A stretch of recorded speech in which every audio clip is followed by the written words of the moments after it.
എന്തിന്റെ അലർജിയാണെന്ന് കണ്ടുപിടിക്കണം. അപ്പം തണുപ്പിലാണ് എനിക്ക് കൂടുതൽ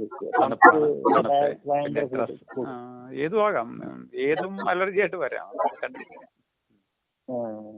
മോളെ തൈര് ഏതും ആകാം. അതിന് ഇപ്പം ഇൻഹേലർ ഉപയോഗിക്കുന്നുണ്ട്. ഇപ്പം എത്ര നാളുകളായിട്ട് ഇരിക്കുന്നത്. പിന്നെ തെറാപ്പിയിൽ ട്രീറ്റ്മെന്റ് ഉണ്ട്. എന്ന് പറഞ്ഞാല് നമ്മുടെ മനസ്സിന് അലർജി ആയിട്ടുള്ള വസ്തുവിനെ നമുക്ക് അലർജി അല്ലാതാക്കി മാറ്റുക, അലർജി അല്ലാതാക്കി നിർത്തുക.